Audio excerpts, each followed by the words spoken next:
Yeah, no.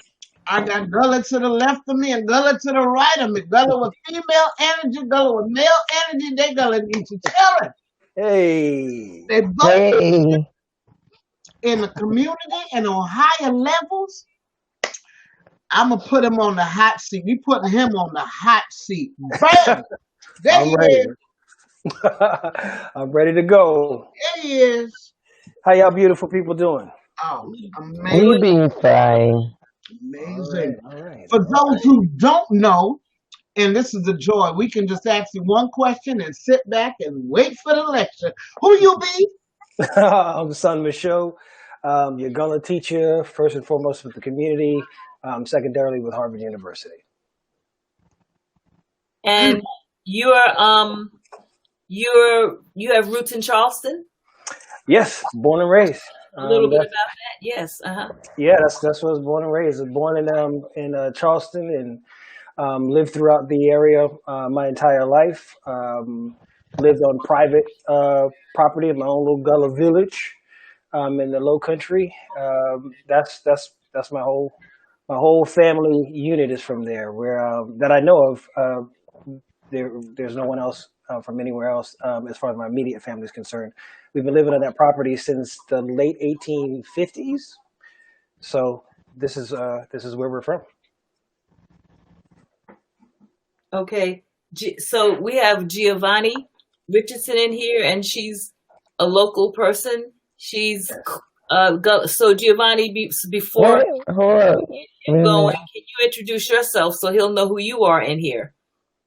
Okay, I think something happened to my little camera or whatever, so I don't know how that works out. No, But Brenda did that. Brenda did that. It's fine. Yeah. oh, Brenda did that. Yeah. Okay, so my name is Giovanni Richardson. I'm known as the Gullah Griot. I am an active Gullah Geechee descendant here in the Charleston area. I'm off of James Island. I do a lot of work with a lot of the different Gullah communities in the corridor as well as outside the corridor. My goal and objective is to teach the culture in various levels in which the culture is, from original man down to language, down to mathematics, spiritual healing, herbology, foods, things like that.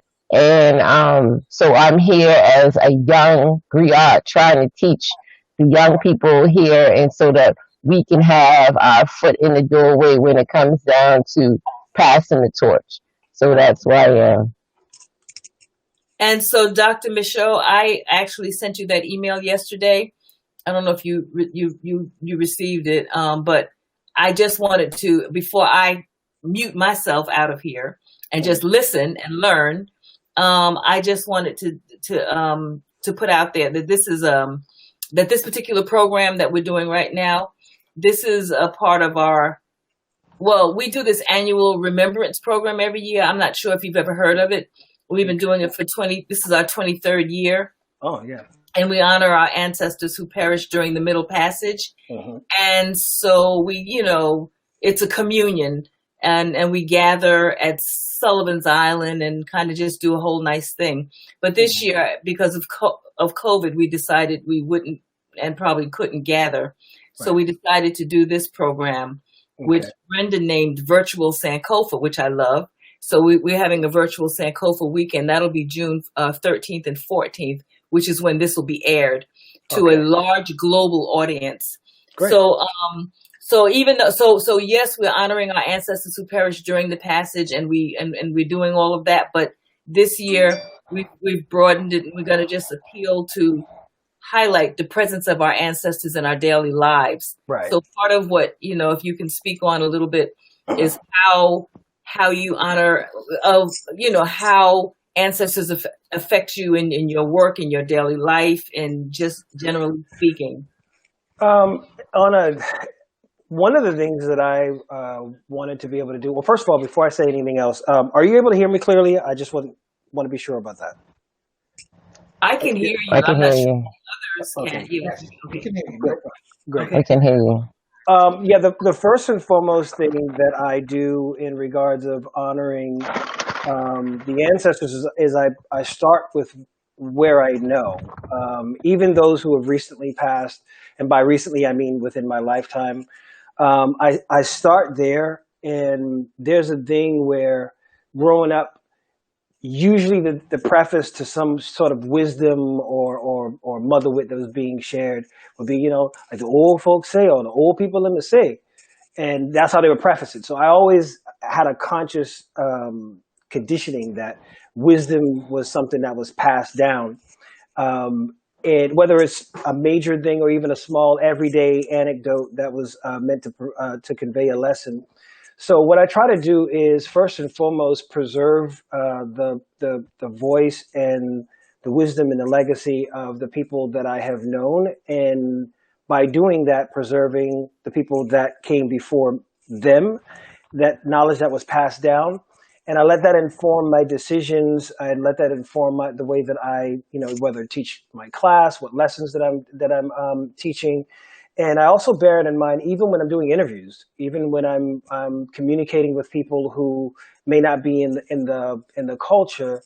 Um, I try to remember that I'm one person, but I'm representing a whole community at the same time, and it's not just the now. One thing that I appreciate about Gullah culture is, in many instances, a lot of people with their culture trend and what's trendy really dictates the flavor of the week. It really dictates how people perceive that culture, and so a lot of it is youth driven, from the youth up.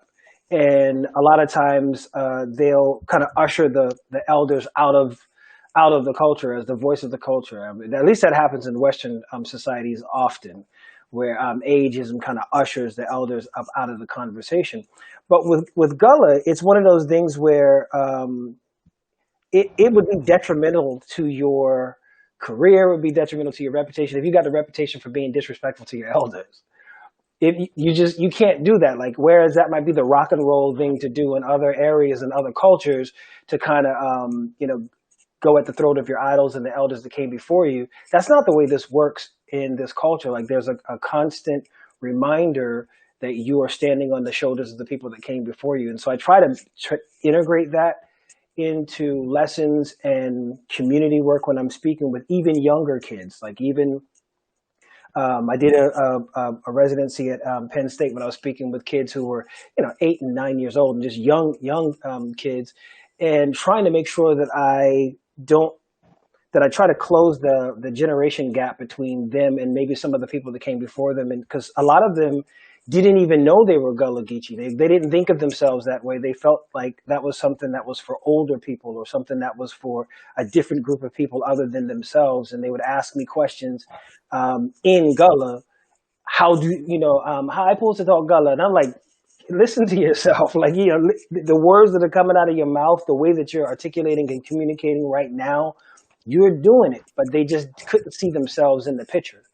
So the way that I honor the people that came before me, the way that I try to honor them, and when I say before me, I mean the people who were generations ago, and bridging the gap between them and, say, my grandmama, my granddaddy, or my aunts and uncles, and all the people that came along after them, is by trying to keep their memories alive as a living, breathing thing that's still functional, that's still necessary, that's still relevant today. Because my fear is that if it's maintained as something in the past, or maintained as something a long time ago, that the people whose task it is to carry it on won't be able to relate to it and will let it go for something else instead. And so that's probably the centerpiece of my my work, really, even behind the idea of even teaching the language, is trying to find different ways of making sure that our language and culture and our ways of life are not something that are looked at as belonging in a museum or in a specific exhibit, but it's a living, breathing culture that's still evolving and still, preserving its roots in different ways that may not be traditional, but that's what tradition means. You create new traditions as you go with each generation. And so I'm trying to make sure that the ties that bind us stay together. And that's basically my contribution. I hope that makes some sense. Well, I understand completely what you're saying, and I think I agree with you on a lot of the stuff that you say when you talk about how the end we have to give reverence. I too, on a daily, and actually throughout the whole entire day, give reverence to the ancestors on various levels because in practicing the roots, we know that ancestral worship is knowing the knowledge, is connecting the knowledge, the wisdom, and the power of our blood relatives. Because, like you said, if you want to keep it going, it's an energy and it's a continuum energy and it's connected to us. It's within us, and it's available to us, so we can use that to move forward. As for the ritual of the ancestor worship ceremony, I think with this being the 23rd anniversary, and with us knowing that this ritual actually it's the bridge, you know what I'm saying? It's the bridge of the gap of the past of our ancestors who have passed on, and then us bridging with that with our present selves being current, and then we actually have to use that energy to improve the future. So it's important that we know exactly what ancestor worship is.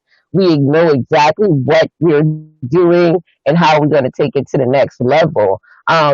We have to use that in our daily actual actions, especially when we meet and speak with other people, Right. because like the brother said, and we live in Western world and we are trying to preserve a culture and history.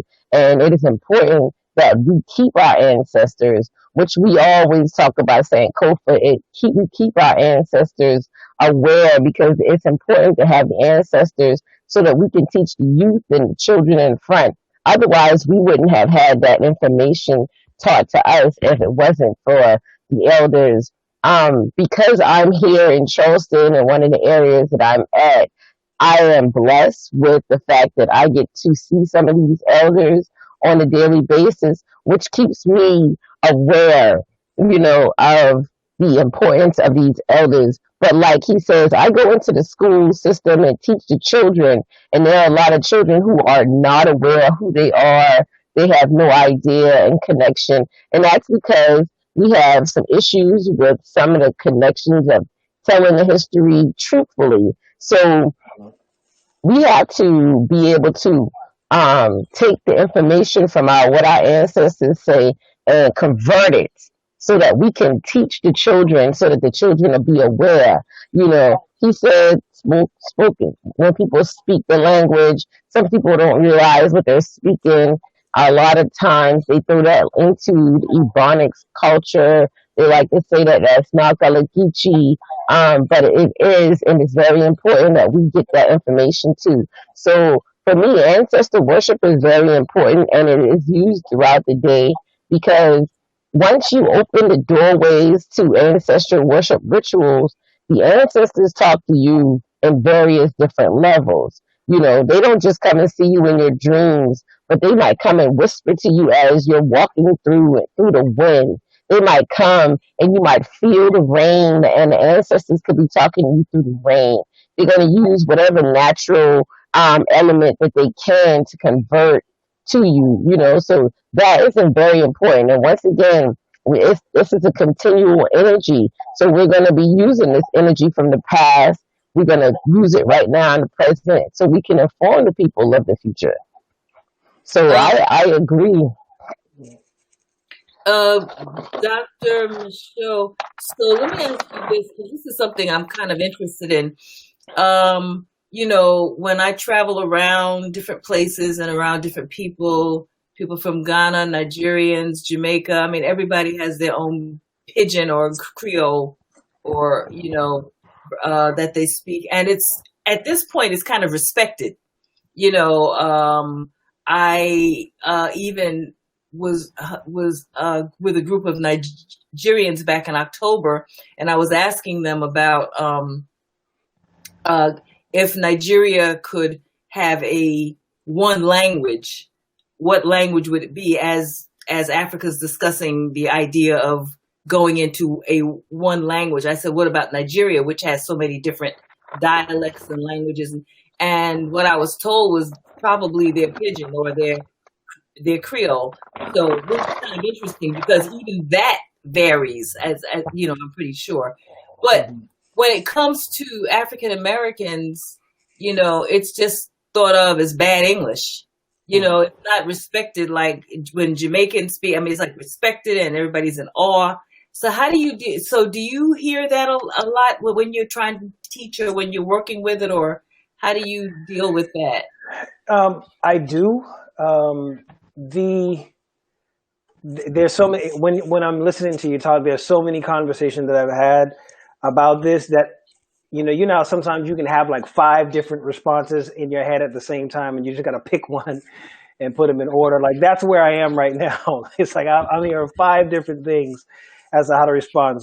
So okay, one part is as it pertains to these Creoles, the languages that we're calling Creoles. What dealing first and foremost with the invention, the creation of a Creole language in the first place. Linguistically, most of the time that the term Creole or some form is Creole, whether it's K-R-I-O, whether it's K-R-E-Y-O-L, there's different spellings of it, C-R-E-O-L-E.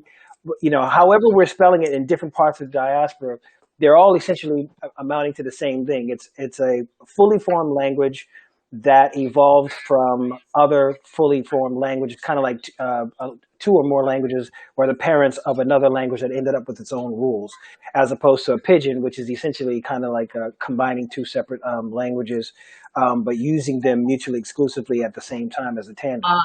Okay. And so in this instance, what they usually refer to as a Creole is actually not really a complimentary term because it means essentially like a mule, or like the term mulatto. It means combination or it means derivative of something else. It doesn't have an identity of its own. So even though our language is a language, linguistically speaking, to have it relegated to being Creoles, in a sense, removes it from something like English, which in itself is technically a Creole. English is a language that with Romance, Latin, and Germanic languages came together and became this magpie of other languages and still continues to expand using other other words and phrases from other languages. So to the point where if someone says, oh, I'm having a case of deja vu right now, most American speakers would know what they meant, even though that's a French term. If someone says, oh, you know, something's loco or Taco Tuesday, like those terms came from different languages, but they've been absorbed into the English language. So no one's looking at English like it's broken Romance Latin. They're not saying English is a broken version of, they're not even saying that English is a broken version of the Queen's English. English gets to be in and of itself identified on its own terms, not because it came into existence differently than Gullah did, but because the people for whom it came into existence were the one holding the whip and able to dictate the social attitudes about the language they spoke. And so that's the first part. Is I think that if more of us understood, or at least were more well informed about language in general, like just not just our language, but just how language works, like how languages come into existence and become their own thing, we could then see that there's not really the distance between us and these Romance languages that we think there are. There's not really a lot of distance between Portuguese and Italian and Spanish, and you start realizing, whoa, there's really only, fundamentally speaking, there's only like maybe 2-3 tops actual languages that are distinguishable from one another in the world. Everything else is just essentially evolutions of those languages and different manifestations of those languages. So knowing that and seeing the difference that that knowledge makes in the minds of people who previously had been taught that their language was inferior, or that their language was just a derivative and not a language in and of itself. I know that that's a part of it, but there's also 2 different reckonings that have to happen. You can tell who someone's talking to depending on how they phrase the directive. So if I'm talking about the language and I'm saying that Gullah is not broken English, first and foremost, it depends on who am I speaking to? Am I trying to convince the person who was a part of the reason that I even had to create this language in the first place? Are you trying to convince the oppressor that your language is legit? Why? Don't even, you're trying to, in a sense, if we make our objective to prove to people who never saw us as equal and still do not, that we are just as valid as they are, that is essentially like, Sisyphus, rolling the boulder up the hill and only to have it roll back down on us repeatedly. The first and foremost thing would be to educate ourselves. Like, let our own selves know, hey, just as a point of note, just know your language is a language. From now on, start calling your language a language. Don't use slang. Don't call it some other version of a thing, of a Creole, unless it's in a technical context. Call it a language and go from there. That's the first and foremost thing. Secondly, you get to decide for yourself what the value of that is. You decide for yourself. Nobody walks into, if you're in downtown or Goose Creek or St. Stephen, wherever you are, there's nobody walking into a job interview who's saying, man, I hope I'm Geechee enough to get this job. And, in this interview, I hope if I speak enough Gullah in this perfectly in this interview, I'll get the job. That's not what we've been conditioned to think or feel. We're code switching in a sense, not only for status, but also for survival. So imagine what would happen if you did walk into a job interview, you're Geechee. The person doing the interview, when he opened their mouth to speak to you, they're Geechee too. Both of y'all feel comfortable using your natural voice in that conversation. Why would you code switch at that point? What would be the purpose? Your intellectual brain would kick in and say, oh, if this is the business language to use, then I'll speak the one that's most profitable to me. So what I want to do is let's raise the level and raise the status of our own language to the point where it's not only something that we're doing culturally, but it's also something we're doing socially. And I've seen this happen before where, like you said, you were speaking to some Nigerians. I was at a party, at a house party once where, everybody's black, this standing, everybody's black. We're out in Los Angeles. And one of the person said something that indicated to me immediately. He said something like, like straight like that, Zeke. And I said, whoa, time out. Where you from? I mean, you ain't from LA. Like, I know you ain't from LA. Like, wait, hold up, partner. Where you from again? And he told me he was, from somewhere near, where he had been raised in LA or whatever. I said, no, bro. You gotta be from. You ever been to Charleston? And he laughed and said, okay, I ain't gonna lie. I moved out here from Charleston at this age, but that's where he was from. I knew immediately. Ain't nobody else saying that but somebody from back home. So then when he and I start talking, that's when the Nigerian brother started talking, the Jamaican brother started talking. Everybody dropped the code switch and we all started speaking in our normal, regular way of speaking, and we could all understand one another. In that moment, you have a room full of professionals, you have a room full of people who, up to that point, just assumed they needed the code switch. Now, everybody's black, but we just assumed that the standard default language we needed to speak was standard English.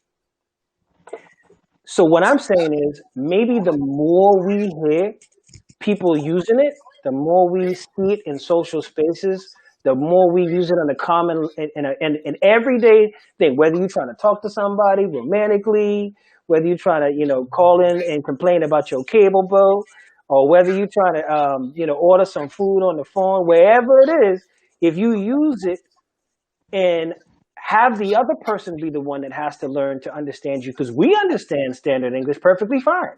Right. But if they don't understand us, then who's the one that really need to do the learning?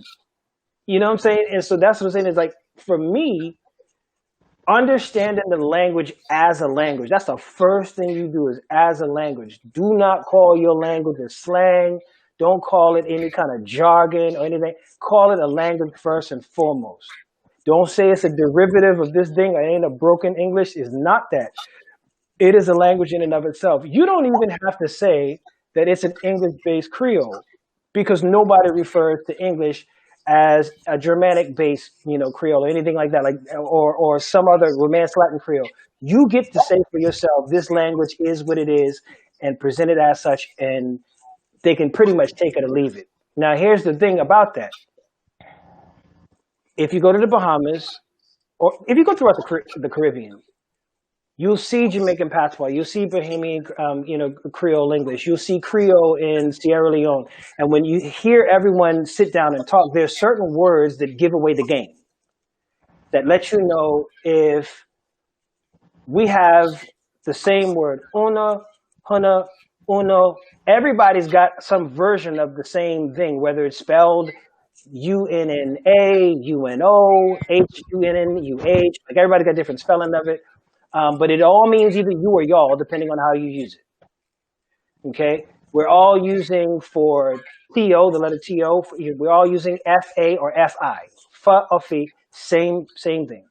And we go down the list of all the things that these languages have in common, and you realize that it's essentially same people, different stops, different boat, letting us off different locations, and we have that in common. So what I would also like to encourage is more unity throughout the diaspora when it comes to one another's language. Stop saying it. Beanie Man and Bounty Killer had a versus battle the other night. And all I kept seeing in many instances, the running joke was for African Americans to be like, I don't understand nothing they say, but I show up and jam into the music. I don't understand a word or what they're saying, but you sure it sounds good.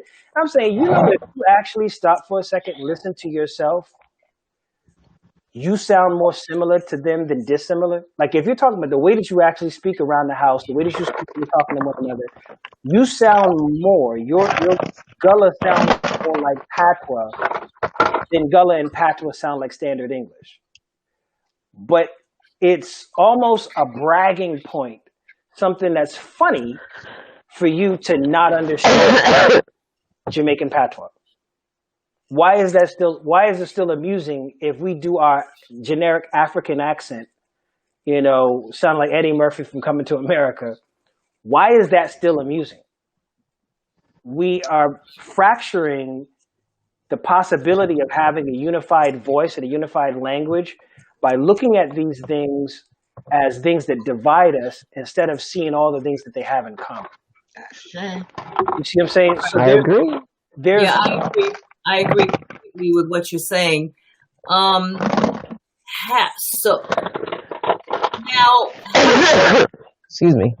Okay, yeah. So, I have a bunch of questions. Maybe I'll just lay back because I kind of want to get a sense of how many different. I guess it's difficult to talk about the different variations. Like people from the Mississippi Delta, for instance, they have a different. I mean, theirs is not considered Gullah language, but it certainly is another kind of language. Or so you can help to clarify that, and also, people, let's say that the hip hop language, that's another whole thing, and that's a kind of an interesting, because hip hop people are coming from different parts of the country, so they're bringing with them a lot of that, a lot of the language that they've heard growing up, and then of course taking it into another realm. What kind of thoughts do you have on that? Well, this is the part where I sometimes, like, I'll say it, especially since it's on video and people can press play and rewind and play it again. I'll be careful with my wording. Okay. So Gullah, as it pertains to Gullah's indigenous to this country, first and foremost, is that this isn't something that was exported from somewhere else and brought here.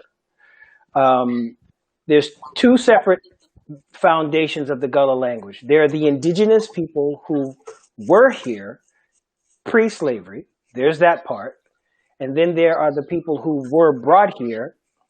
And those languages creating what we now call Gullah were the foundation of African American English. So the foundation, meaning not everything is going to sound exactly the same, because as you fan out from the lower coast and the barrier islands and the low country, from say, the Capes in North Carolina up to down to Florida, once you fan out from that, you have less influences of a geographical nature. Like, say, for example, you have less insulation or isolation, depending on how you look at it. So the language is more likely to be influenced by other elements, and many of which are not African.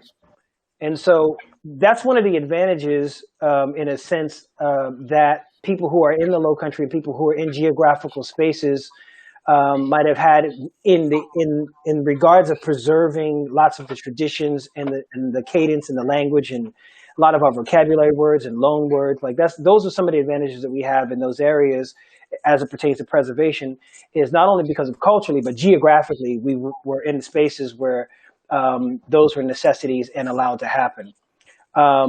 So there are basic, fundamentals of what we call Black English that are built on what we're now knowing as Gullah. Like, say, for example, if you're, modifying the verb in a sentence and the verb is go, and if you're talking about go, the base infinitive of go is going to be just simply go, not going, gone, it's just go, okay? In that sentence, you'll hear someone from Los Angeles, someone from New York, someone from Alabama, from Charleston, who will say, "I'ma go. I'ma go to the store. Oh, they'll go over there, like, I'll go."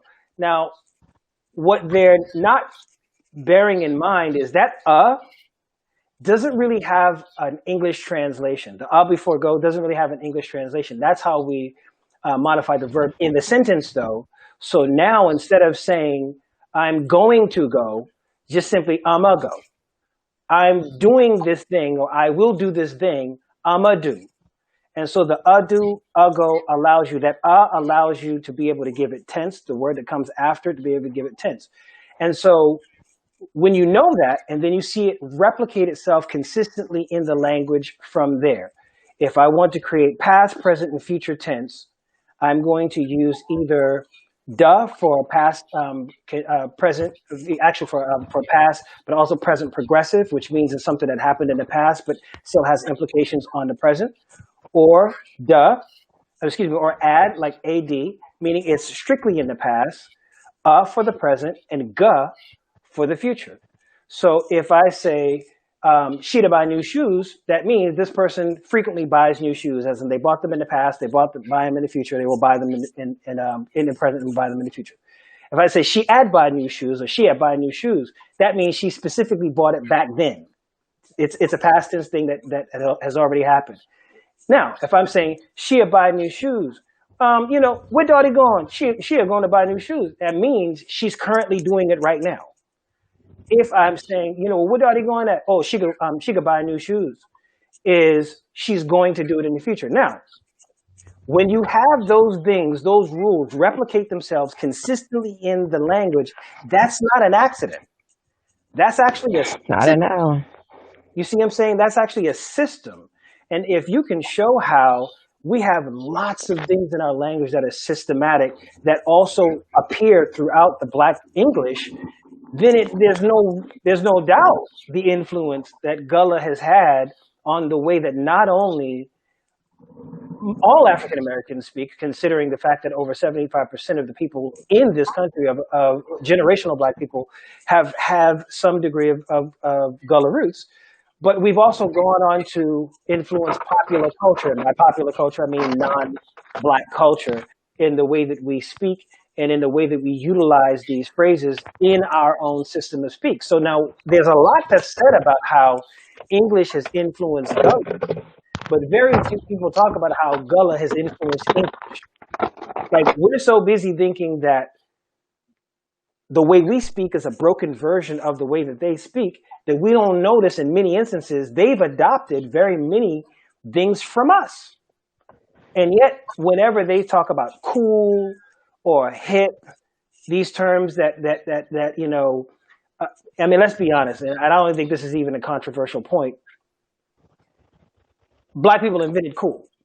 Like the concept of what is cool, we invented cool. Anyone, I'll debate that with anybody who wants to debate that. Okay, take a look at what is considered cool and where it derived from as it pertains to different aspects of culture. And one of the markers of cool is counterculture, language, fashion, style. Who did that? Who did that first? Who did that best? Even the rock and roll era. Who invented the rock and roll? The hip hop era. Who invented the hip hop? When jazz was counterculture, who invented jazz? The term jazz itself is black slang. Just jazz itself. Bebop, hip hop, all of those things are black slang. Blues, black slang. We came up with that. The fact that these cadences even exist in the first place, these are things that came up through the black manner of speaking, the African manner of speaking. And in many of the cases, it's not just a generic black, but it is absolutely of Gullah Geechee origin. Now, what we don't need to do is two things at once. We as Gullah Geechee people don't need to present ourselves to other people, because someone took offense the other day when it was said that Gullah Geechee people have preserved the more of our Africanness than any other subset of African American in the country. And they took that to mean that Gullah Geechee people think we're blacker than everybody else. And what I said was, if we're really getting down to the nitty gritty, black people didn't invent black. The concept of race, that's not our invention. We didn't invent that. That's not our thing.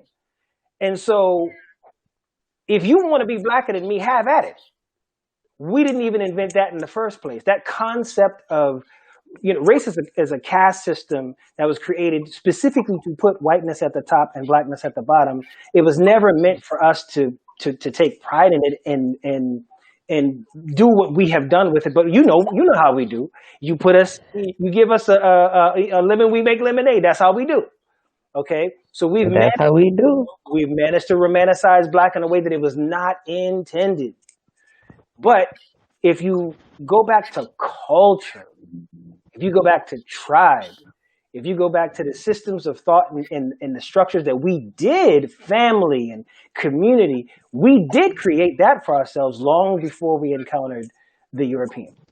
And what Gullah is not a race. You're degrading it when you say that Gullah's a race, because we didn't invent that in the first place, and for good reason.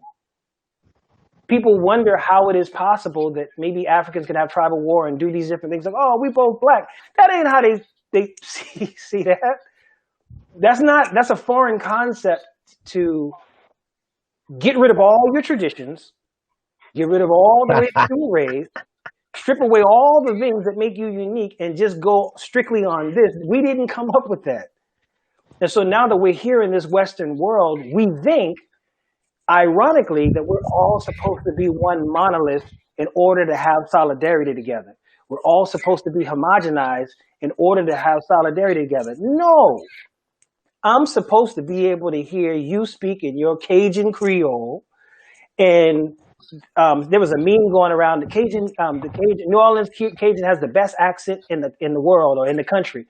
I'm not gonna be up in there like y'all boy tripping, y'all don't sound, y'all accent ain't no better than the Gullah Geechee accent, boy, y'all boy bugging, y'all boy wilding, and you're dumbing out. Like, why would I do that? Let these people enjoy their interpretation of the language. It's a beautiful thing. That diversity is beautiful. We're not one thing that's based on what we've been ordered to be. Like, diversity is cool. It's okay. It's okay. We got this language, and this is the foundation of the black vernacular, the black English in this country, because we were literally here first. We were literally here first. We were literally the ones that helped to build this country as it pertains to the wars, to get us free.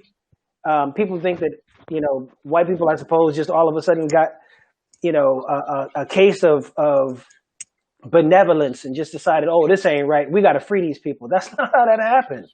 by the time the Civil War came, there had already been so many upheavals and uprisings that it was no longer economically feasible to keep people who outnumbered, their oppressors 3-1 in the South. It just wasn't a good idea anymore, and not including the rivalry between them. So it doesn't have to be one particular thing, but we were here first. That is true, and we did lay the foundation for what went on to be Black culture, and there's very much of that is still preserved in the general Black language, but that doesn't make me Blacker than you or anybody else. This ain't no Black contest. This ain't no Black contest here. Not at all. I have to agree. All right. Let's embrace our diversity and embrace the things about us that make us unique, and embrace the things and bring those things together and have strength in that diversity. That to me is a beautiful thing. So when we're talking about kids and language and how have kids reacted, I did have some people who were from different parts of the country, and they wanted to know, where does their language fit into, basically fit on as it pertains. Like, say for example, in New York. The New York, I guess, accent and way of speaking, they want to know if all of these things are languages, or are they different dialects of one big Black umbrella? Like, basically Ebonics, I suppose, was the thing that they went with, the title, the umbrella that they went with. And what I would say is that, yes, there are times when there are things that are different variations of a same thing, like basically different branches of the same tree. So as it pertains to Black English, in many instances, that's kind of, what it is. But we also have to remember, Gullah in and of itself is also a part of a family as well. You see, there's no denying it. And trust me, I get people online who sometimes some of them have a position that Gullah has absolutely zero African connection whatsoever. It is no way, no shape, no how, anything African about Gullah, period. Then there are those there's different positions in regards of how Gullah came into existence. I don't have that debate. I don't do that with the language. That's not what I do. I don't, just to clarify, I think people think that I teach about Gullah, and there is some of that involved in what I teach, but I literally teach the language like an English class, a Spanish class. You go to Spanish and you come in not knowing how to speak Spanish and you leave learning how to speak Spanish. That's actually the objective of the class. Now, we all know it would be very difficult to teach someone the whole of a language and to even sound native. That's very difficult. So the chances of you passing for native in many instances, unless you have some sort of sibling or unless you speak a sibling language, whether it's, like my Jamaican patois would probably be better than someone who doesn't speak Gullah or who isn't speaking one of the Atlantic Creoles. Exactly. You see what I'm saying? When I first moved here, I said, wait, you sound Bayesian. Right. And it wasn't until the week later, Post and Courier ran a story about the sister city, the relationship of Charleston and Barbados. Right. But I did understand that, wait a second, I understand what's being said. Now, partially, a good half of Bushwick, everybody traced their roots to the Low Country. Right. Bushwick, he's a Low Country or Caribbean West Indian. That blend was already there. Mm-hmm. So I got here and folks like, how can you live there? I said, y'all don't know, this is the closest to Africa I can get in America. Right. And see, but that's the thing is, I don't know, when I was little, that was a bad thing.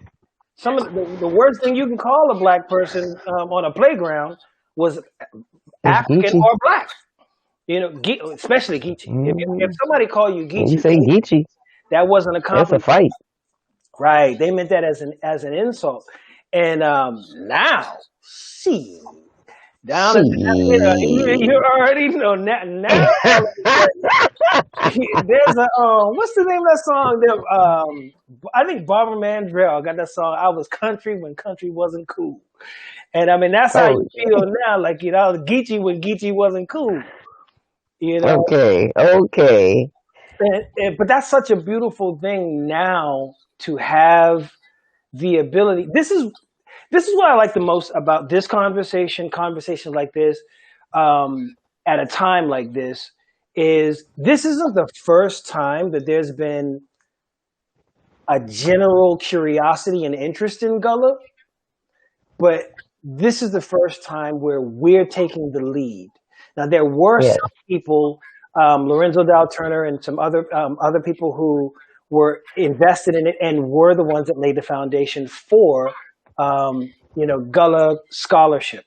But by and large, a lot of the people who had either the resources, the equipment, the means of preserving our language, and I won't name some, but some are well known, people who have contributed academically to the culture, were not Gullah, they were not Black.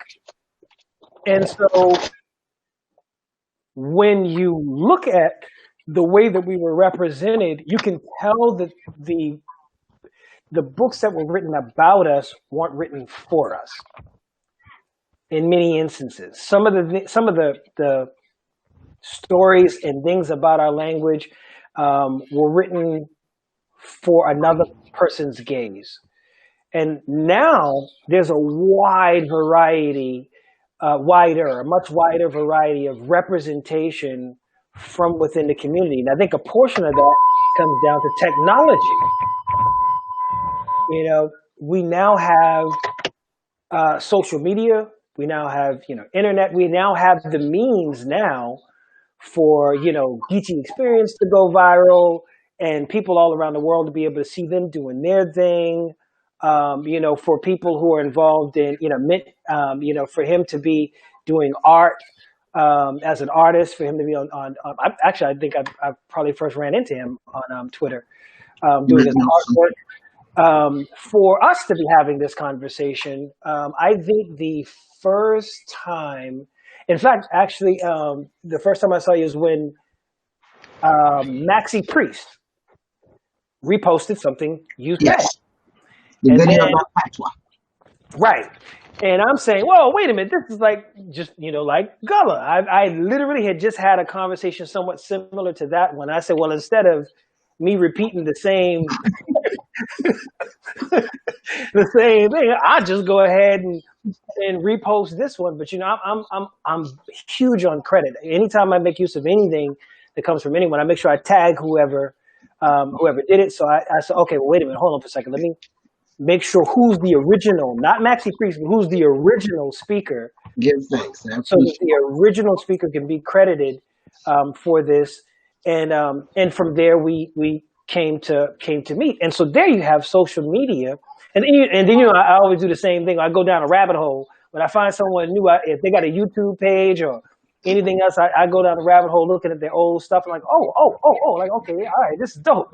So, to be able to, when I'm hit with the invitation to do this, I was already eager to do it because I was looking for an opportunity for us to collaborate anyway, because I really, really dig what you do. I think you all do. And so, but I wouldn't have been able to know as much about that without social media.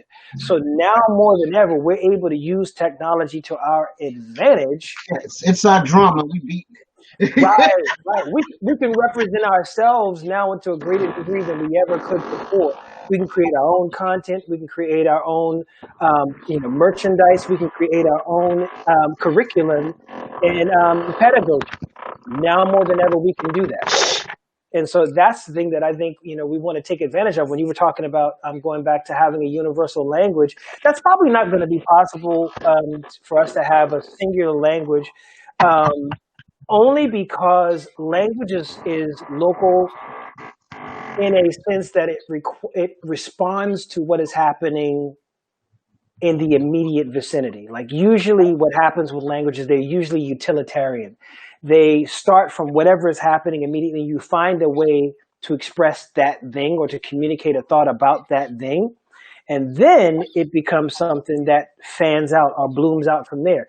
Well, that doesn't really have to happen anymore, because as opposed to us, as they would say, before the bridge, when you're on the island and you're, creating this language and coming up with all the rules for this language on, say, one of the barrier islands, if the internet existed back then, that language would have been getting exported in real time. And there would have been some white kid in Louisiana who hear us say something cool in, St. Helena Island and repeat it. No different than the sister the young sister who came up with the term on fleek, when she was just talking about her eyebrows look really good. So she used the term eyebrows on fleek. And then all of a sudden everybody thought it was cool. So within 2 weeks, that was a word that was commonly known. Same thing with the term bling, coming up with the term bling for jewelry. These are things that are commonly known. And I know you know this, but in places like, say, Great Britain, in some parts of Canada, people who are not Jamaican speak so much Jamaican patois, it would make your head spin to wonder, like, whoa, wait a minute now. Like, that is their slang of choice to sound Jamaican. And then they have, what makes it even worse, if you're in England, you have to double it because you have to have Cockney as well. Right. My older siblings had Cockney and patois, and yes, the English. But I missed part of it. I think when I came back here to go to school, I went to school in New York. There was no Latin to take. Right. See, that's what would have made it all so much sweeter, having that as the full across the board Romance language foundation right there. I could only come back and take Spanish. Yet I had been taking Latin, French, Spanish, English, and of course patois, because I can't do them in the chat what's saying anybody else. Right. right.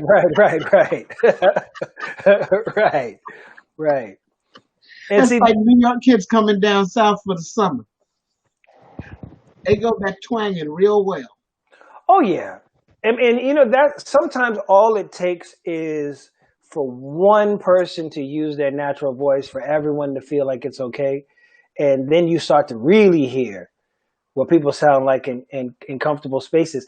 And honestly, for me, like, teaching Gullah I think I posted about this before. Like, there was more of a psychological preparation involved than what people may assume, because there was a portion of me that wanted to keep it just a secret, that wanted to keep it to ourselves, and just you have pride in having something for yourself.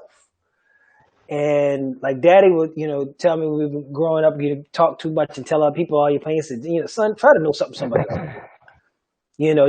Just try to know something somebody else don't. Like, hold on to that. Well, then I started noticing people would ask, Gullah, what country is that? Where did that come from? Or or I thought Gullah people were extinct. Like, why would you think Gullah people are extinct? And you start realizing, if you take into consideration all of our needs, and as it pertains to whether it's geographical, I don't know why some people don't seem to think that global warming and the environment isn't a Gullah Geechee issue. Like, that's one of our central issues. If we have erosion of the coast, if we have, the heating up of the water to the point where fish and wildlife in the ocean that are native to that area are no longer there, then we have less fish. We have less food. We also have less resources on the land to be able to make our baskets. Like, all of these things are very, very important to us. But if you hear about something that's being done to this mysterious tribe somewhere in the middle of the ocean on these set of islands that you've never heard of before, you might say, that's too bad. Like, man, they need to leave them people alone. But when you hear about a group of people who you have been taught have contributed mightily to this country, have contributed to your food ways, has contributed to your lifestyle, your culture, your music, and you now have a better education of who these people are and what they have contributed. And you're like, whoa, they did what to the Gullah people? Because you now have more information to go on. You know to what degree you may even owe these people a debt. And not everyone will heed the call, but suffering in silence ain't working out too well for us.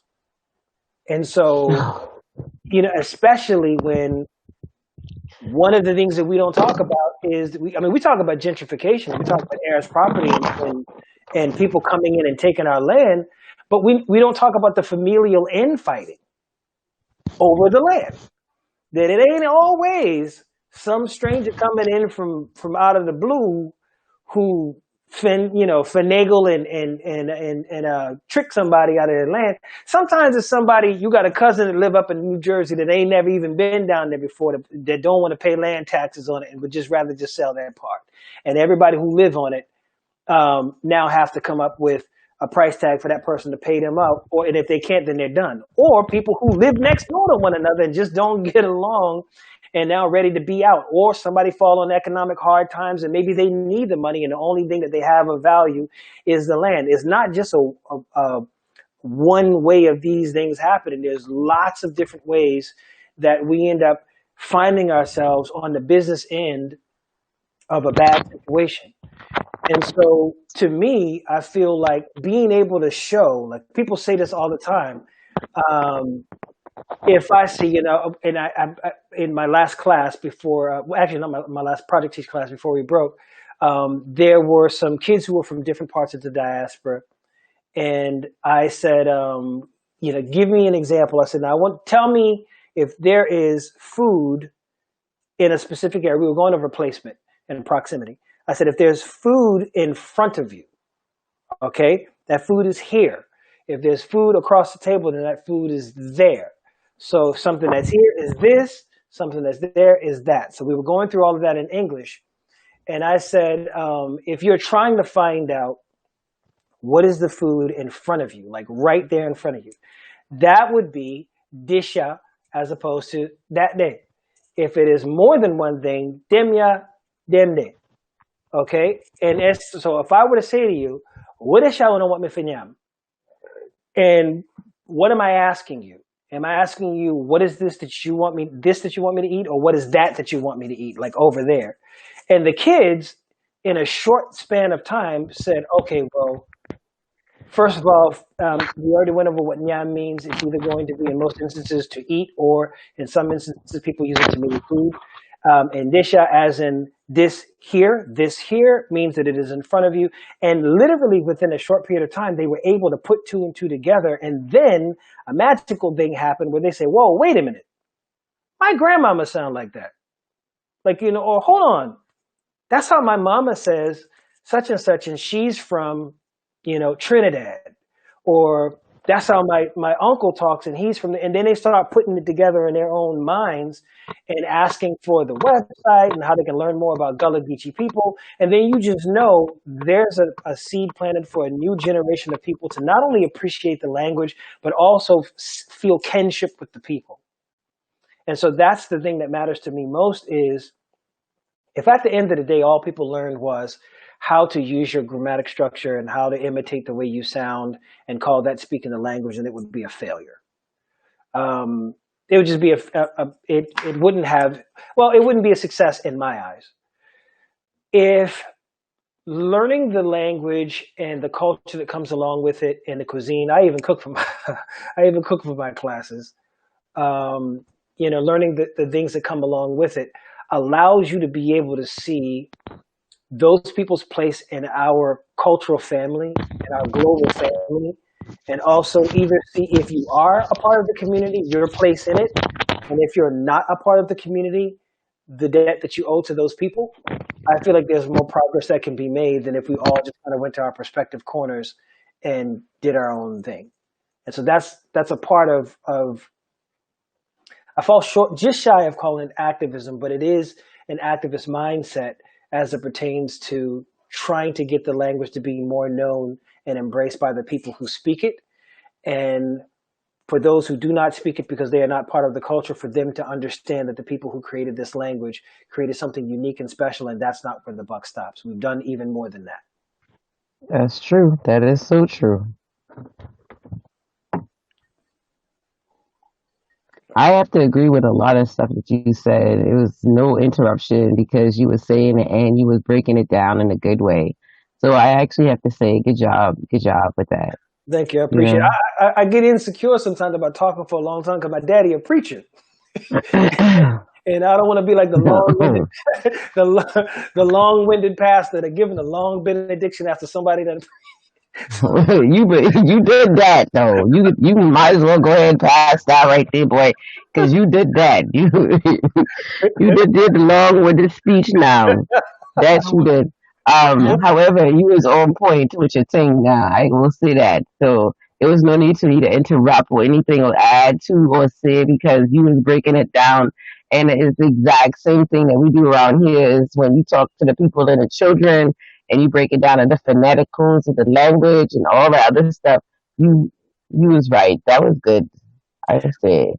I had a situation when I came down there. One of the last times I came down there, where I was talking to, some family members and friends, and it was funny how many. Like originally when I came up to Harvard, one of my friends, he actually thought, like, going up there and finesse them bucker boy, like he thought it was like a trick, like oh man, you done going up there and flim flam them boy, and getting that check or whatever. Like I'm gonna get that check and flim flam them out the money because this ain't really no language. And I'm like, bro, what are you talking about right now? Like he didn't see the value in his language enough to not think of it as some kind of finesse. Like, I can't believe they actually believe this is a language and they're going to pay you to teach it. Like, but if I had said, oh, I'm going up there to teach Spanish, or I'm going up there to teach Italian or something like that, then, oh, okay, but that's legit. I see what you're saying. I didn't even know you talk Spanish. Well, like you were saying, you have to teach the people. The people need to understand. It's about changing the narrative for us. We have to teach our own people first of all, because the idea of being called Geechee or Gullah is so negative and has been passed down generational that even when it comes down to us talking to ourselves in our own slang, you know what I'm saying? They still got, they feel like you're high above the water, you know what I'm saying? You need to learn how to speak better English, things like that. So when I go around here, just like how you doing it on the level which you are, when going to the elementary schools and going to the middle schools and teaching the kids, first of all, I have to say things and bring short phrases to them so that they can recognize the fact that, hey, we speak it. I speak just like you. And then I have to educate them that it is a language, just like the Spanish kids go home and they speak a whole another language. You go home, you speak another language. That to help the children understand, and I'm a firm believer that the kids teach the parents.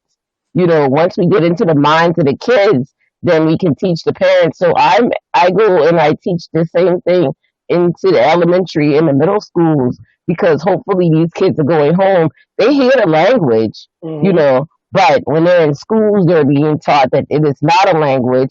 And then when they go home, they're getting taught that it's not a language as well, even though the parents are speaking the language. Right. So we have to reiterate that narrative, saying, teach the narrative and change the narrative, because we have to it's like you're doing two things at one time. You're teaching the language, you're reiterating the language, but at the same time, you teaching the people to change the narrative, like stop believing the hype.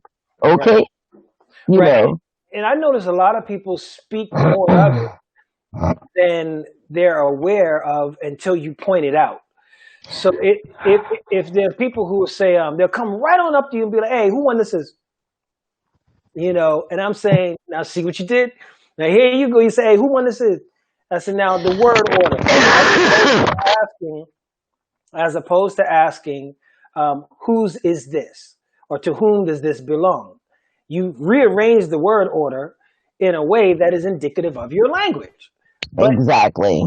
since that didn't seem, I guess, fancy enough, or it didn't seem like something that was different enough from the way that you speak, you didn't even notice that you had said something that was distinctly different in that moment.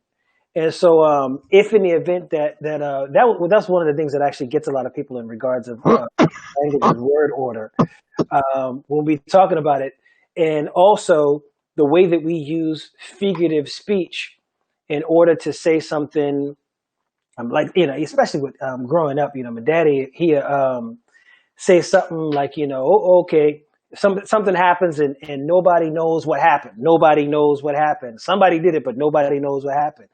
And then that's, "Oh, okay, all right, okay, then come from the luck. I'm stop that dog from sucking egg." And at an early age, you like, stop that dog from sucking egg. Like, what does this have to do with a dog? In your brain, like, what daddy talk about? And so early on, you start adapting that. If even objects of onomatopoeia, like, mama say, "Keep yourself still if I vap you in your mouth." And I said, okay, well, I've never heard the term "vap" before. I don't know what "vap" means, but it don't sound like something I want in my mouth. And so let me just keep still. So now I add that to my vocabulary. We're expanding the language and passing the language on, even when we don't think we are. And so that's the thing, is it ain't always got to be something fancy. And I see this happen. Actually, I see this happen with Jamaican patois sometimes, and also with different Creoles, where sometimes I don't think people understand.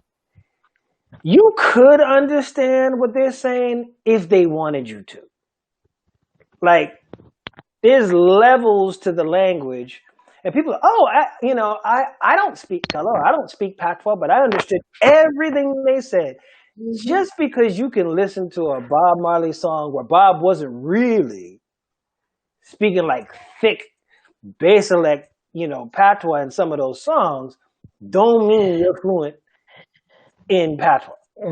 Exactly. Exactly. And I think some people be feeling themselves because they understand a percentage of what you're saying. So they think, "Oh, ain't nothing complicated about this. I understand what they're saying. Of course, this is just broken English."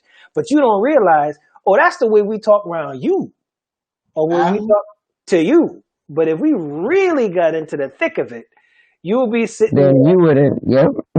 dazed and confused.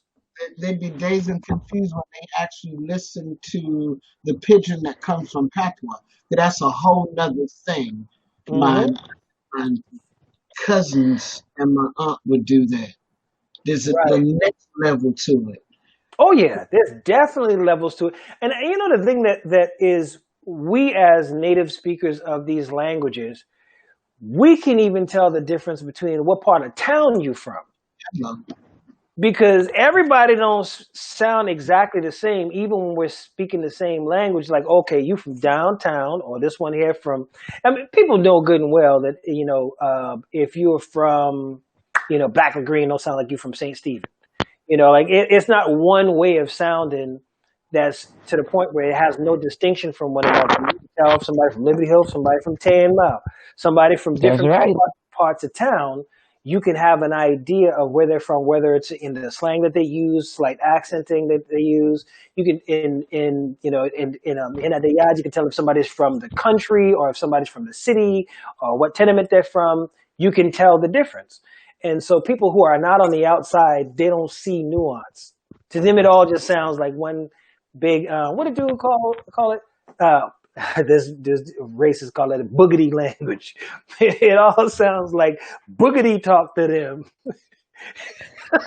And so, and you know what? Okay.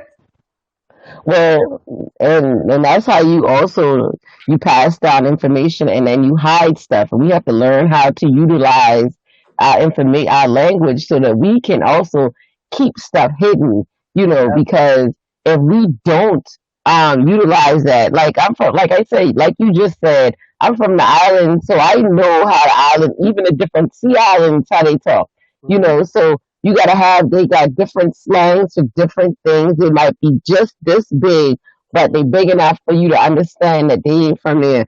When people talk about saltwater Geechee and freshwater Geechee, and everybody has a certain dialect of conversation, but this is how we have to use our language for our own benefit. And like you said, social media is getting people out there. But once again, even with the use of social media, they don't understand the vernaculars of 10 Mile versus downtown versus Mount Pleasant versus James Island, just like that. And we have to understand it and love it. And that's the main thing. We have to learn how to love ourselves and all of the diaspora of it. Is because most of the people don't. They still fighting under that colonization or English hierarchy. You know what I'm saying? And because they still dealing with that, that's one of the reasons why they don't want to claim. Because if you go downtown, all you hear is Gullah Geechee talking, and then, but if you ask them a question, they be like, I ain't, no, I ain't, and I'm sitting here like, huh? Right. I remember when I was little, my first time going, my first recollection of being downtown. There's a clinic that my mom would take us for checkups, and there was these two kids that were arguing over how much money it took to get a soda out of the machine. And I remember the one kid say, boy, he ain't nothing but a quarter. He just put a quarter in there. Boy, you dropping that thing, take 40. He said he take 50. You got to put 50 in there. He said, he ain't put no 50 in there, boy. You put a quarter in there. And I was listening to them. And I remember turning to mom and said, Mom, what I'm trying to talk about?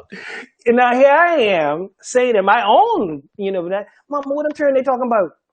And he just said, oh. So in that moment, there's the slight variation of the way that they were saying. I was like, oh, they're talking about 40 cent versus 50 cent. And then some people 50 say 50 versus 40. Mm-hmm. Yeah. And so in that minute, I'm thinking, well, wait a minute now. There is a slight difference between how some people will say certain things. But then once again, I went back and I started looking at the language from a linguistic perspective. And I started realizing, oh, wait a minute. Linguistically, our U's take on the sound of more of an I, depending on the word. And sometimes our I takes on the sound of a U. Therefore, put would sound more like pit. And fish would sound more like fush. So these things are swapping places. And so when you can explain that to a kid who is now who's listening to someone saying, you put 50 cent in there. And you realize, like, okay, and just that alone, and just 50 cent, okay, the CENT, that T is gone. Because it sounds like it's there because you're used to the T being there, but when I say 50 cent, that T is gone. So you drop the T, the I becomes a U, and that hard T in the 50 now becomes a soft D sound. And so Saturday or Saturday, depending on how old school you are. Some people say, hey, Saturday night or Saturday. We're going to soften those D's. We're going to flatten out those I's to a U. We're going to sharpen those U's to an I. And there's certain things, AY, that's going to turn into an I sound. And certain things sound like an A. So if I'm saying Dottie, and I'm calling someone who's named Dottie from a distance, whose name's probably Dorothy, but we call her Dottie for short, I'm saying, Dottie! as opposed to Dottie. Like, as no one's gonna yell Dottie or Johnny. You know, it'd be a Betty. It's like Johnny, Dottie. What And sparked this road to linguistics? How did you? Was it during high school? Where'd you do undergrad? See, we don't want to leave out that part because the world is introduced to you, some of them, as the Gullah teacher, but it's the Gullah teacher at Harvard University. Well, you know what? This goes back to what we were originally talking about as far as the ancestors are concerned. I always make sure to state I didn't invent the language. The language was invented by people who did not go to Harvard. Prior. You see what I'm saying? Our ancestors were intelligent in their own right and in our own language, and were taken out of, in fact, that's part of the reason we even subjected to enslavement, was because we were already intelligent.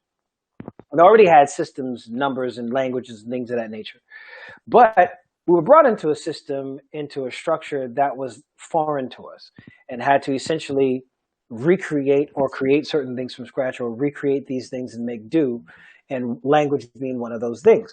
Now, this process was not something that was brought about as a result of the traditional academic system as it pertains to the Western world. And so I try to make sure that it never feels unattainable for the people who speak it, who preserve it, who live it, that it never feels too out of reach, no matter if, you know, Ranky Tanky's getting a Grammy Award for a Gullah album, if it's being taught at Harvard, if people who speak the language, you know, Judge Clarence Thomas is now in the Supreme Court, no matter what the achievements are of the Gullah Geechee people who speak it and where the language goes, that everyday Gullah Geechee people still feel like it belongs to them and belongs to us, because we're all still everyday Gullah Geechee people. And that's how I got it, is I always thought language was fascinating. I've always thought that different accents and different ways of speaking. I would look at signs as we would be in the back seat when my mom would be driving. I look at signs and I like the way that letters were shaped and how those things looked, next to one another. I started thinking in terms of typography and linguistics, and listening to my father, who was, largely was self-educated in certain ways, because he ended up leaving school after the 8th grade, and yet he was able to take what he did know and turn that into being a very well-versed person in Middle Eastern, script as it pertains to Bible and the words and pronouncing these names and things like that. So I would hear it, and I think there was a part of me that was always suspicious that the anti-Black messaging that I was getting, I was always suspicious of it being bogus. Like, I would probably take on some of the shame and some of the insecurity and some of the guilt and things that were taught to the ways you were taught to think. But at the same time, I'd be like, but that don't make sense. Like, how come he can talk like that and nobody say nothing to him, but then if I say it and nobody say nothing to me, we both don't sound like her. So in the classroom, I'm like, how come them country boy get to sound like that? Straight out Bama get to sound like a banjo talking, the nader there, and you all right there, Bo. And I'm like, why can he say that and I can't say it? And as it turns out, he actually ended up getting that from me, because Bo is short for Bobo, which means bro, like brother, and that's us. But we just gave them a whole word and let them just run off. The dish done run away with the spoon. We didn't let them have it. And so early on, I think a portion of it was just never really being 100% convinced that the way we talk at home was wrong or was bad, and being able to just be fascinated by language and how it was used and how it came into existence is something that I've always had, but not just for Gullah, because to be really honest, we didn't really call ourselves Gullah Geechee growing up. There Like you go. we were it. You see what I'm saying? I don't know if that makes any sense. Like we were the thing itself. We were the entity, the embodiment That's of. right. We didn't really do a whole lot of labeling in that regard. We just embodied it. And Mm-hmm. so I didn't really go out saying, "Oh, I'm gonna speak Gullah and preserve Gullah." Like it wasn't really like that. It was just embodying the thing so that by the time an opportunity comes around to be able to represent the language at this level, and it's a language for which there, at that time at least, didn't have a predecessor in regards of pedagogy. It didn't have a predecessor in regards of, there's no Gullah language PhD. There's no course you can take and become proficient. And well, there was none. There was none in a school that you could take like English, Spanish, whatever. Before there wasn't. And so you end up doing two things. You end up making use of what you do know in regards of education, but more than anything, drawing heavily from the culture and the elders. I can't state enough how important the elders are. The elders are living libraries, and you are cheating yourself out of a wealth of information and inspiration if you do not have conversations and you do not commune and do not close your mouth in their presence, and let them do some speaking and teaching you things. There are times when I remember one particular incident when I had this habit of I know, like somebody say something, I know, and then Daddy would give me the parable about the bee trying to teach the wasp how to make honey. But the wasp keeps saying, I know, and they ain't coming up with nothing but nests, and hive ain't never got no honey because you keep interrupting the bee when the bee keeps trying to tell them how to make the honey. And so That's right. I didn't want to be the little know-it-all wasp. So after a while, I started learning, you know what? Don't just listen to people telling you something you don't know. Listen to people who are telling you something you already know, because you never know when somebody will tell you something you already know, but they tell you differently. They give you a different insight on a thing you already know. And one of those things was, Mama, and when it came to frying chicken, I'm frying my chicken. I feel pretty satisfied with with my technique, and I think I'm good. And Mama was telling me one day how to fry chicken her way, and I almost said, "Well, Mama, I know that part. I mean to ask you about something else," but instead I kept my mouth shut and listened. And when she got through, I had known everything she had said, and then she said, "Oh, and then one more time, an egg." And she said, "Then do this whatever with the egg." And I'm like, "Wait, whoa, hold up, time out, back up. Do what? What?" And she told me a little thing she do with the egg to make sure you do this, and then with the flour, and then you go back. And then the very last little piece she put on the end was the thing that took my fried chicken to another level.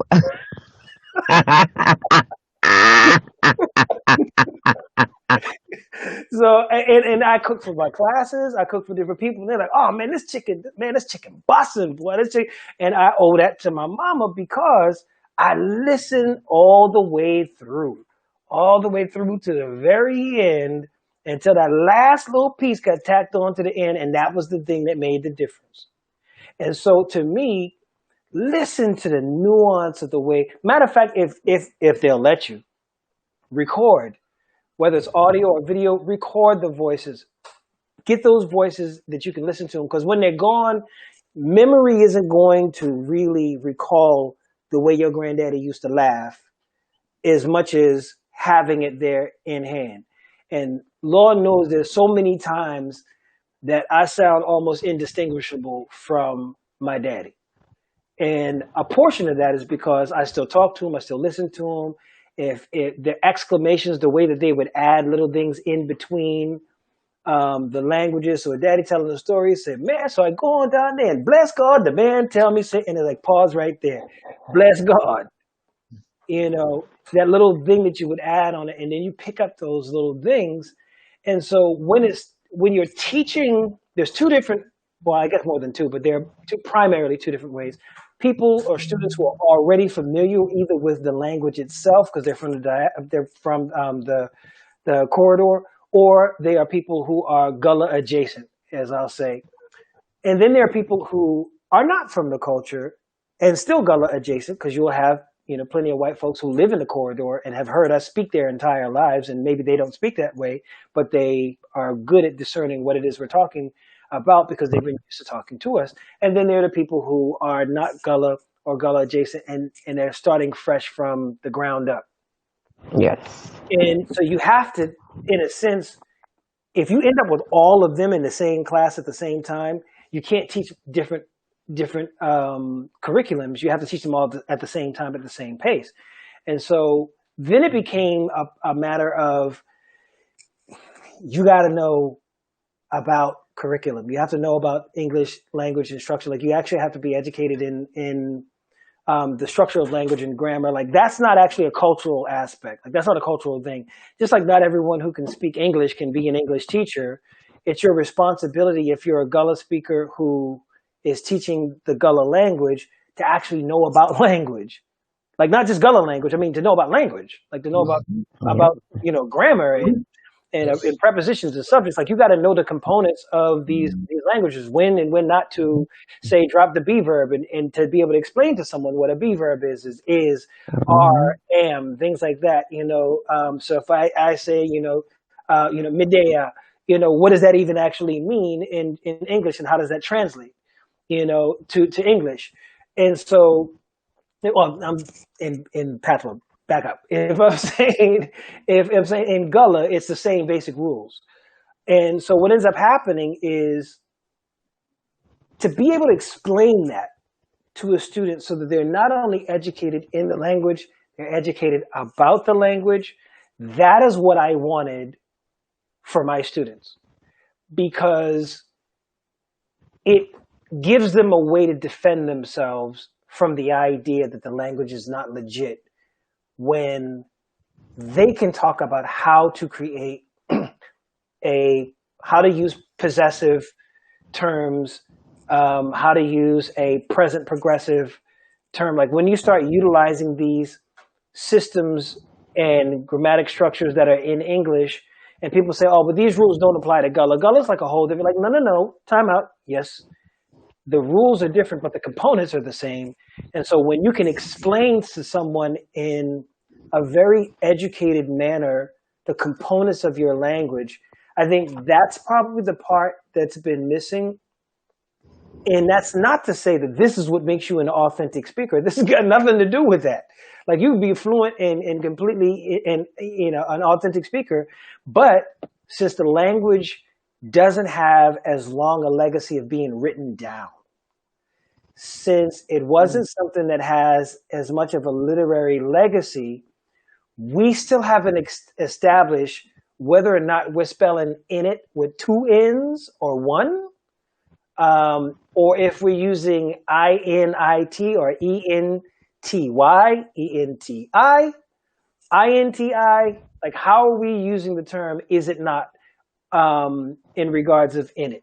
We haven't had a Gullah meeting where everyone come together and establish, from now on, this is how we're going to standardize the way to do this thing. We didn't do that. And so now, if there's certain phrases that, if I say, okay, we're going to have a spelling bee, a Gullah spelling bee, and today's word is great. Ain't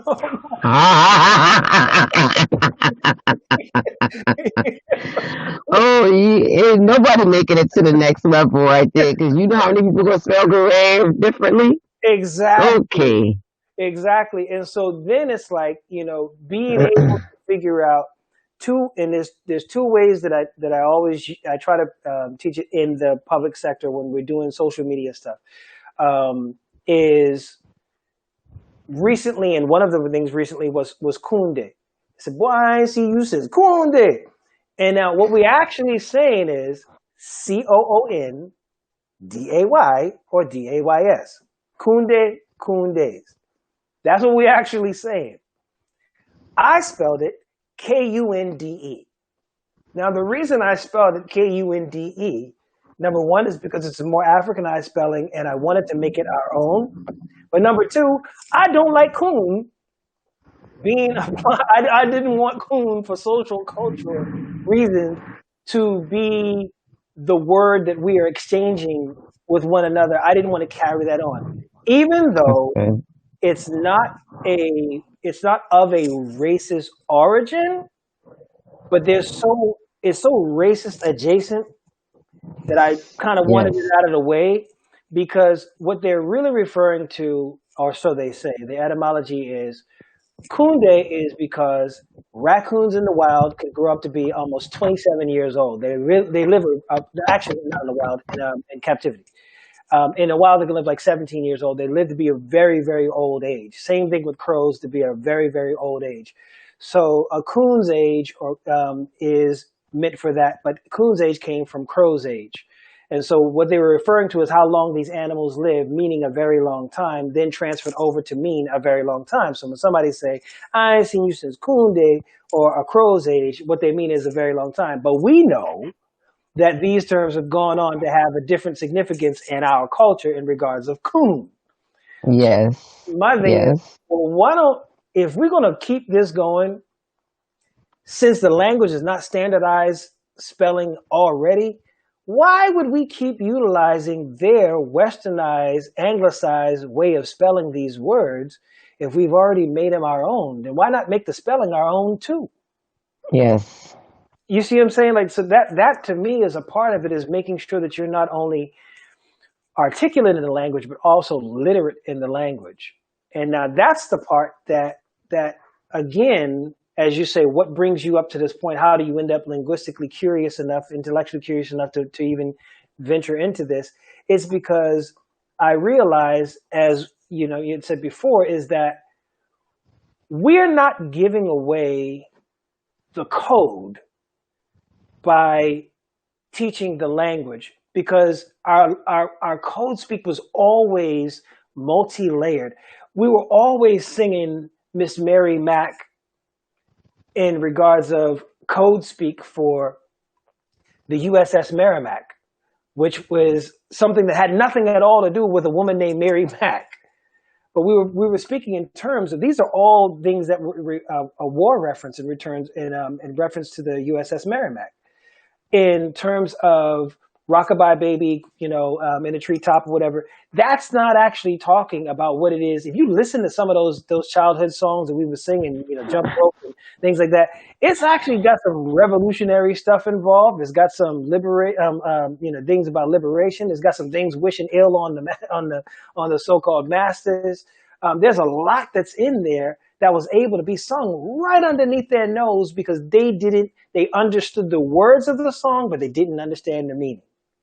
They didn't know the significance that those words held to us. And so Yes. we don't need to worry about if we start to hear more and more people like Tom Hanks' son, who's supposedly fluent in Jamaican patois. He don't listen, because he might be able to understand and decipher some of the words or whatever. He's not a part of the culture. He's not of the culture. And when we decide to switch gears and lose him in a conversation, whatever he knows about the technical aspect of the language won't do him any good. And so That's correct. that's where we are now, is trying to make sure that I wouldn't say standardize certain things, because we still want to make sure that we preserve the diversity, but we do have Creole in Sierra Leone. These people do have different languages, but they have agreed upon a general sense of how to communicate with one another. So if in the event that someone wrote me the other day and said, how do you say erebo? How would you spell erebo? And I said, okay, do you mean hey there, bro? Like hey there, brother? Like hey there, bro? In English? Like, is that what you're trying to communicate? But erebo and Gullah? They said yes. So I said, well, there's an acrolect, a mesolect, and a baselect way to spell that. This is how you would spell it if you're trying to incorporate more of the original anglicized way of saying that. And this is where you would spell it if you are speaking Gullah, with some degree of the English influence on it. And this is if you were going with a more Africanized spelling, which doesn't look anything like the anglicized version at all. Same thing applies with Adebadi in Creole. When someone says Adebadi and you spell that exactly as it sounds, it's separate from how is the body. Like that's exactly what they're saying is how is the body, as in how are you doing? But that's not how they spelled it. They didn't spell it as in HOW, how is the body. They spelled it in a way that ended up looking exactly the way that it sounds in a base select form, and utilizing the E as opposed to for the E as opposed to say the Y. And so when we're doing that, similarly to how kumbaya is spelled the way that it is, as opposed to come by here or come by ya, C-O-M-E, B-Y, ya, we can do that and create our own manner of speaking, our own coded speak, to the point where if you teach me and I teach the other person and the other person, and we keep going and have our own way of speaking in writing, not just verbally, but in writing, and stop using so much English when we communicate in writing. Like stop using so much standardized, anglicized means of spelling, and to a certain degree, like the Cassidy system as it pertains to Jamaican patois, where things are spelled basically just like they sound. But not just like they sound, the way that they sound when a Jamaican is saying it. Not the way that it sounds when an English-speaking, standard English, westernized person is saying it, but when a Jamaican is saying it, how would that sound when a Jamaican person says it? And they spell it in a way that if you say it out loud, it preserves that voice in its spelling. That's one of the things that I think is, what's next, I guess, for Gullah is us trying to do some of those things so we can preserve our stories, pass those stories on, preserve our voice in writing, because, well, people get older and people pass away, and as we live longer, we take on different attributes from different people and different ways of speaking and an influence in our language. And before long, there's not really much left that shows how that thing actually sounded when someone said it. And so if we have a spelling system that reflects the way that we sound in the oratory form, and that's the way that we're spelling our words, that would be to our benefit, to be able to adding yet another layer to preserving our language and our culture. And in order to do that, you got to learn the technical aspects of it. You can't rely solely on picking up what you heard someone say. You actually have to do the due diligence of learning, hitting the books and learning these things, whether it's on Google or whether you go to a program or learn the language from someone else, or whether you're self-taught. I'm primarily a self-taught linguist. And whether you do that on your own and do something new, I would like to, and I probably will, create two different systems of pedagogy of teaching. There's what I teach at Harvard, and then what I can teach to the general public. And my goal, some people would ask, like, you don't worry about putting some of that stuff out on social media? Like, people are going to use your ideas or whatever. Like, boy, what are you talking about? This is actually... No, yeah.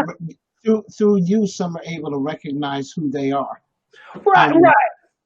Because I'm trying to look at, even though you're fortunate that there's still the Gullah Geechee corridor.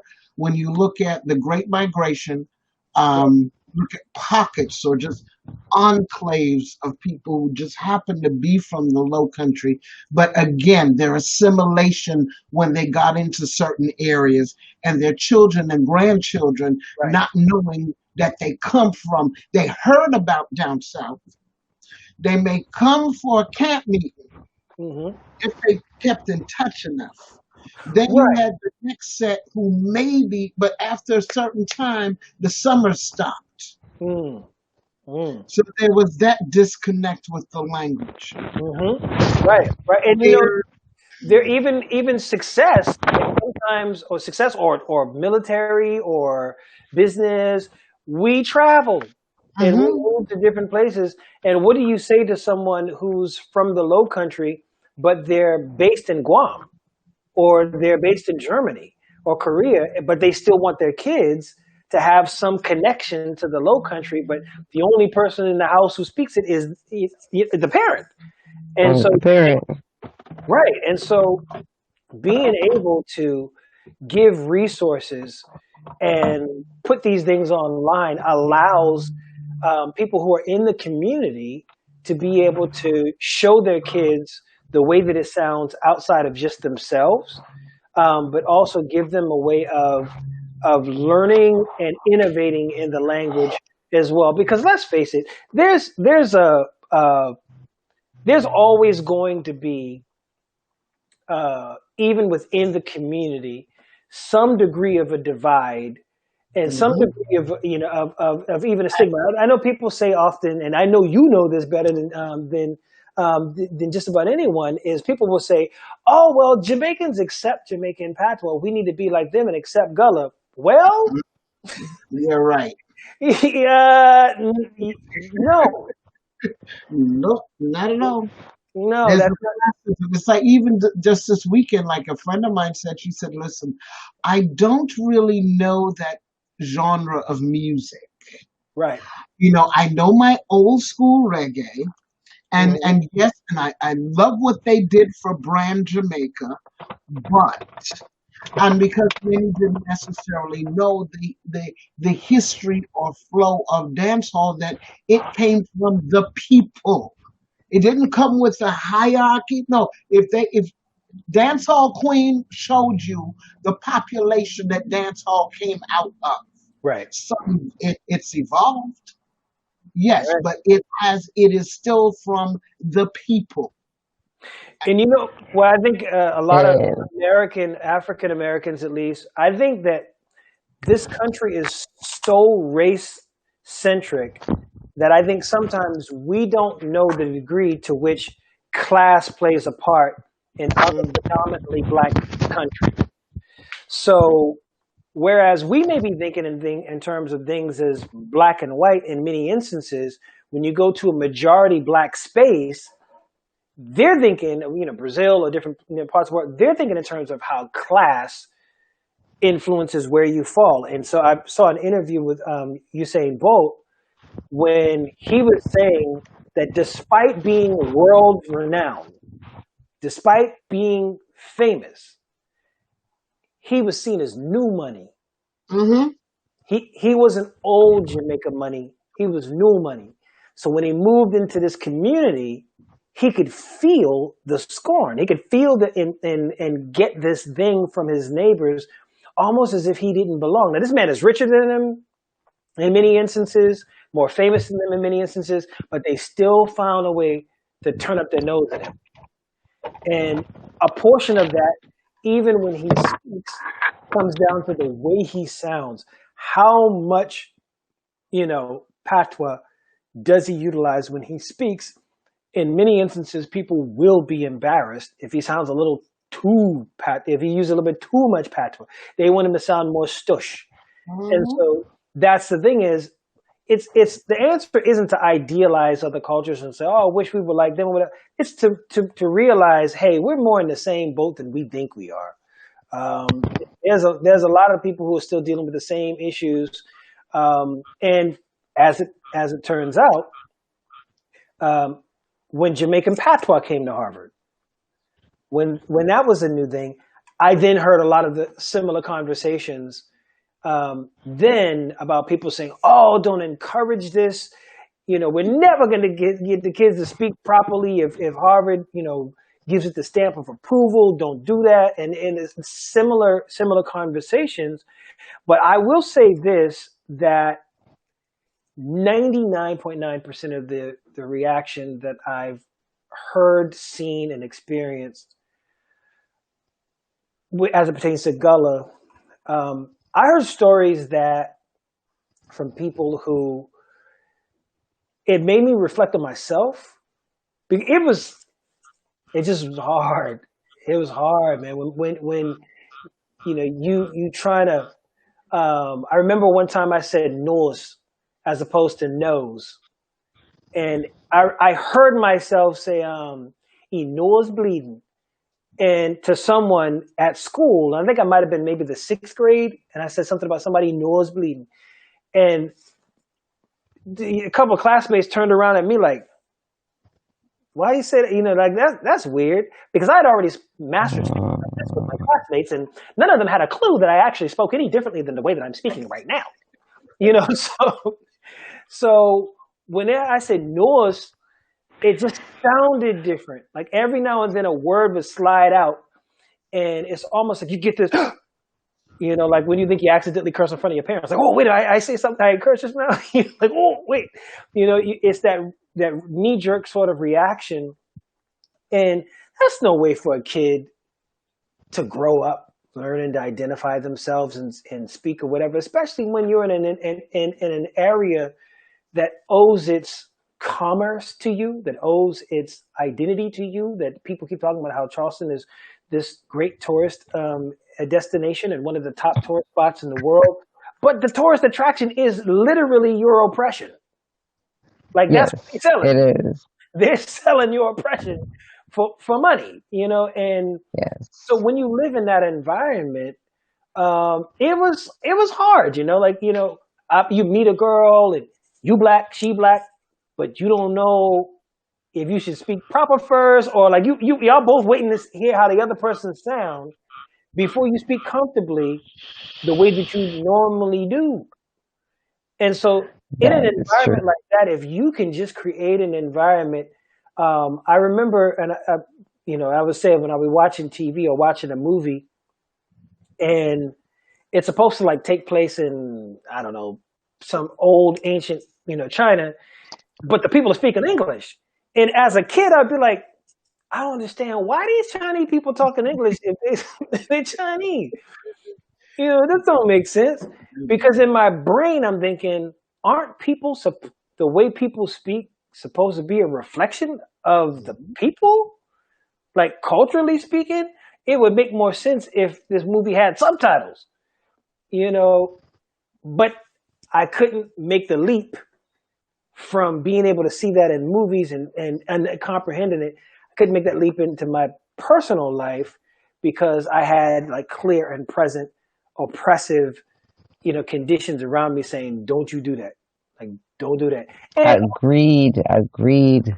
you know, and I think sometimes even our elders, and see, I used to, when I was a kid, I was like, oh man, you the reason that I feel this way. You want to blame the elders so quick, but you got to remember now, no matter how bad you got it, no matter how rough you think it is, believe me, they had it much worse. And so they're not saying, I don't want you to be Geechee.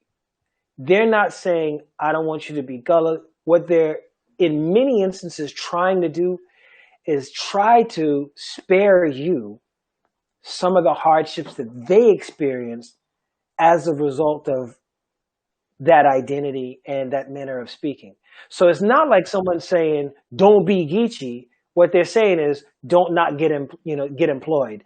Don't get profiled by the police. Don't do all these things. But they don't say that. What they end up saying is, don't be Geechee. Don't sound like that, correct the way you talk. But that's not really what they're correcting. The only problem is you got to be careful of the mask you wear because they become your face. Well, I agree with you on that. And then I have to jump in and say on that note that because I deal with the elders here as well, I got about 4 of them pulling up in my yard because we got to go through some farm techniques right now. And some of these things that we got to be doing is to talk about that, to take it to the children, because like you said, it's about letting them know that you are with these elders and ancestors, and that way you can pass this stuff down. And we got our hands and our foots in with them right now. It's best to get some of that stuff recorded. And so I can't be on any longer only because I gotta go and record some farm techniques, you know, with the elders, because that gotta get passed down, because our children gotta know right now some of these farming techniques for our own personal healing and understanding. So how we grow these vegetables and how do we eat properly and keep our nutrition healthy and things like that. and some of the stuff is going to disappear if we don't get in with the ancestors. This is for the 23rd annual Middle Passage Remembrance, and like I said, some of these people who are pulling up in my yard is 90-something years old. So they are pulling and they telling me some of these things that we didn't know, because I'm a farmer, and I can tell you I learned farming and then I advanced my farming through using some of these Western techniques. But they're gonna they gotta correct me, on some of these techniques that I thought I knew, but they know better. And like you say, we got to learn how to keep our mouth shut while the elders is talking, because otherwise they're going to slap you in your mouth. Well, you watch out. Ain't nobody wants that. I need all these pretty teeth, for the next time. So, Sunn, it was actually a pleasure being on the interview with you. I am very grateful and honored that you are doing what you're doing on the level, and to listen to you break down the vernaculars and everything and talk about the actual grammar. It is good to know that people realize that the language it has its own grammar, and we have to learn how to teach that to the children. And on that level, when they put school back in operation, I do jump into the school system and teach the elementary and the middle school kids, so that they can wholly get that grasp and that love for what they speak in, so that they don't do exactly what happened to me and same thing that happened to you, where we just put our own language in the back of our heads. We embrace the English language, and it's not until we become adults that we realize, hold up, we got to pull that back out, because we fell into a world where the negative started really taking over, over our own language, and then making us feel like we got to shun that under the rug. I want these kids to understand that they do not have to shun it under the rug, so that when they get older, they can be going to the next classes, writing the documents in Gullah, and informations that they need, writing their books in Gullah without actual hesitation, without having to go into the English books and say, okay, well, this is what it means, things like that. They can be wholeheartedly. So I say I commend you on everything that you do. And to the operators of these interviews, I want to say thank you. I really had a wonderful opportunity, but I'm about to get yelled at in just a second, because I see them coming to my window right now. So blessings be, peace, and I'm peacing out, and I'll talk to y'all later. All right. Thank you very much for the opportunity. Thank you. You're welcome. That's beautiful. I think any of us who are still unwilling to listen as it pertains to farming after and being able to grow your own food after all this lockdown and the pandemic. It's a whole nother story. Yes, if you still can't see the value in being able to feed yourself without having to go to a grocery store or go someplace else, then I don't know what to tell you. Mm-hmm. I know you had a long day. Muchas gracias. This probably ended about 20 minutes ago. I know where to cut it. But yeah, no, I appreciate it anytime. And that's the thing I was just saying earlier, that I get the feeling that there are probably a lot of people who think that I'll just say no, so they don't ask. They may have me in mind for something, or I'll find out about it after the fact, and they say, yeah, I thought about asking you, but I figured, and I said, look, y'all, get them on the hip, baby. I better stop acting like I'm brand new now. Like, don't, I ain't new brand now.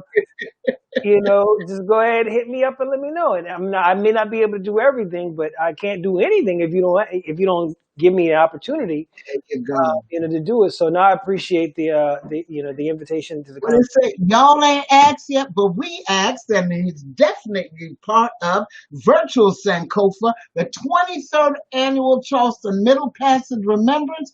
We ain't on them shores, but we coming right to your hearts. You already know. We outchea. Ow. Peace. Awesome. I appreciate the invitation. Can't wait until the next time.